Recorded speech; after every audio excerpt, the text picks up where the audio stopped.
Bloomberg Audio Studios. Podcasts, radio, news.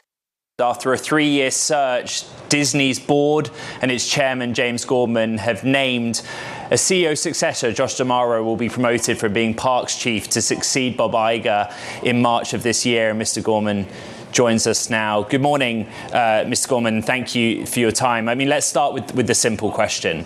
Why James D'Amaro? Well, it's Josh D'Amaro. But Josh anyway, D'Amaro. Good morning, Ed. He's a fantastic executive. He's strategic. He's run a huge operations, one which Disney is now investing $60 billion of capital into. He has great creative instincts. He has what Bob Iger calls exceptional taste.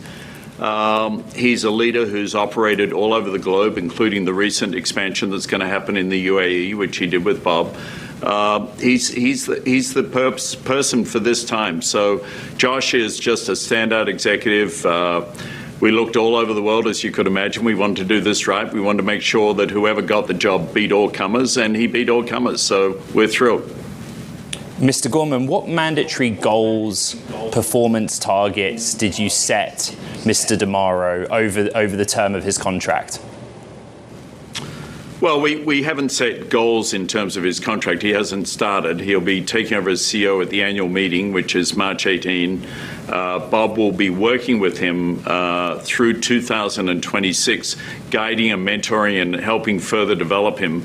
Obviously, he laid out a vision for the board in the various discussions we had, which we had numerous ones. We really got to know Josh and all the other top executives, Dana Walden, Alan Bergman, Jimmy Pitaro, just a tremendous group of 4 executives we had to consider in this process. And, over time, we'll work with him as he settles into the job to lay out what the right strategic moves will be and how we're going to measure ourselves against those. So I'm highly confident in Josh and the team working with him. Mr. Gorman, there was reporting that Mr. Iger confided in those close to him that he wanted to leave Disney before the end of his contracted term. To what extent did that push the board to move up its succession timeline?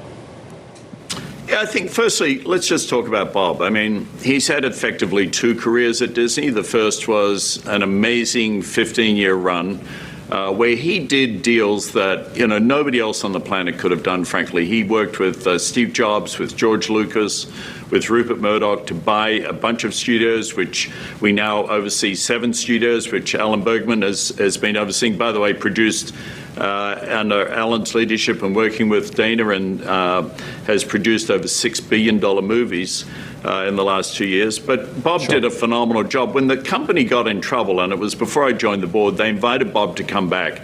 And really, there were 2 mandates for him. One was to get us through the very difficult post-COVID period and the changes taking place in the linear space with what was going on in streaming and now what is going on in AI. He did that. He really got the company fit for purpose. The second was to make sure if we were to go internal, that the lead executives, and we had 4 of them to consider, would be ready for prime time if and when we went in that direction. We ultimately did. So Bob came to us a little while ago and said, they're ready. I mean, Josh is ready. He's ready to take over. If the board's will is to move on this, I want to step aside and I want to work with Josh as a senior advisor, stay on the board through the end of the year. It's not about the length of the contract that he was under. It's about his role as CEO and then as mentor for the next CEO. So hats off to Bob. It was very selfless and frankly, it's what's great for the company. Did you consider Bob Iger continuing on in a co-chairman capacity or a chairman emeritus type role? I appreciate that there is an advisor agreement here, but does that have a definitive end? Yeah, Bob will stay as an employee advisor and board member until the end of 2026, and then he'll step off the board. He won't be an employee. He'll continue to consult to the company, consistent with what former executives do. I'm doing that at my former institution, Morgan Stanley.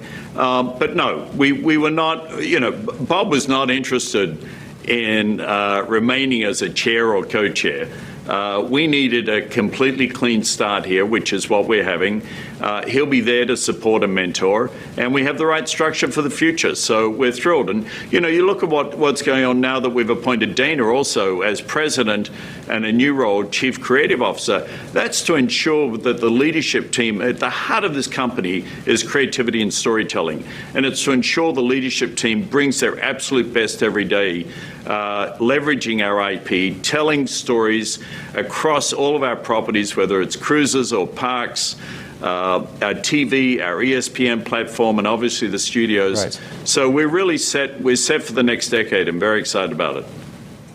Mr. Gorman, ultimately, you went with Josh D'Amaro for the CEO role. In promoting Dana Walden to the CCO president hybrid role, how conscious were you of keeping her, giving her that title to ensure she stays at Disney long term? Oh, my goodness. If you don't want to keep talented executives, there's something wrong with you. We had an embarrassment of riches. We have, as I said, Jimmy Pitaro, who's run ESPN, is a fabulous executive. Alan Bergman, who's run our studios businesses at 7 studios, has done an unbelievable job.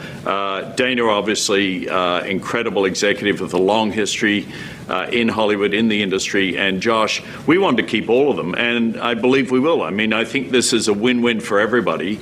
And I couldn't be more excited about it. So yeah, absolutely. If you have talent, you want to keep them. Finding talent, developing talent is really hard. So when you got it, you do what you can to retain it. Well, Mr. Gorman, it seemed like a 4-way playoff, right, of internal candidates. In that vein, how concerned or otherwise were you about keeping Jimmy Pitaro and Alan Bergman at Disney long term too? Well, it was more than 4 ways. We really approached this, and when I say we, the board, we had a succession planning committee, and I was honoured to serve with Calvin McDonald, Sir Jeremy Darroch and Mary Barra, who were the succession planning committee. Then we quickly moved to full board engagement, and each of the other directors played a meaningful role in this, and I couldn't be more grateful for what they did. But, we decided early on we wanted to look at all comers. We had a list, my goodness, it must have been over 100 people initially that we thought about, we considered, we evaluated. We ended up talking to several executives outside the company because I wanted to be sure, we all wanted to be sure that whoever got this job got it on their merits. This was they had beaten anything that was presented from the marketplace, and we had the best possible candidate. So that included external, it included internal, it included the 4 that you talked about. And I think all of them are very important to this company, and we're honored to have them in critical roles. Mr. Gorman, in May of 2019, I was sat opposite Bob Chapek at the opening of Star Wars Galaxy's Edge, right? And at that time, the parks chief, by February of the following year, he was CEO. And it was all about IP. His ability to take the growth in parks, the IP in parks, grow it out. Star Wars is a good case study. But to many, and maybe investors had a viewpoint on this, on a co-CEO structure or somebody coming from parks to lead the wider business. Josh D'Amaro has a very similar background to Mr. Chapek. How closely did you look at those parallels in that scenario? Not especially. We look at the individual. We don't look at, just bios, whatever. I mean, you've got to look at what the individual has done. Josh is incredibly innovative. What he's done in the Imagineering space with those creative teams, building the IP into the parks, into the cruises. I mean, this is not an operations job. This is an operations and a creative job. It's telling stories that create incredible experiences for everybody who goes through those gates or gets on one of the ships, and he is incredibly capable at doing that. So I've always said what you look for in CEOs is not just what they've done, that's important, but it's what they're capable of doing. I tell the story, I ran Morgan Stanley for 14 years. I'd never been a trader. I'd never been a banker. You take people for what they can do, building on some of the things they've learned in the process. And I look at Josh as an individual, not as a comparison, and I think he'll be a fabulous CEO. He has all of the skills to lead Disney for the next 10 years. Mr. Gorman, you were brought in as chairman in part to oversee this succession process. It's now over. You've reflected on your time at Morgan Stanley. What's next for you? Do you expect to remain longer term with Disney, or are you looking at perhaps a move back into the financial industry or something else? Suggesting I retire, Ed? Not at all, sir, but there is a great deal of interest in what you will do. Maybe you'll let us know.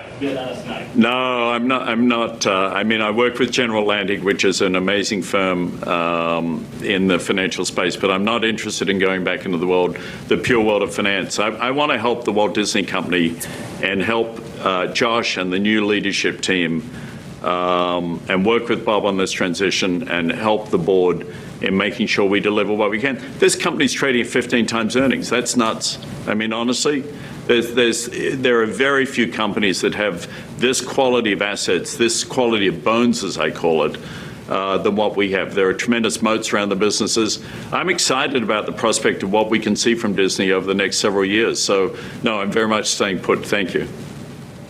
James Gorman, chairman of the Walt Disney Company, that today has announced Josh D'Amaro as the next CEO, succeeding Bob Iger in March. Thank you very much.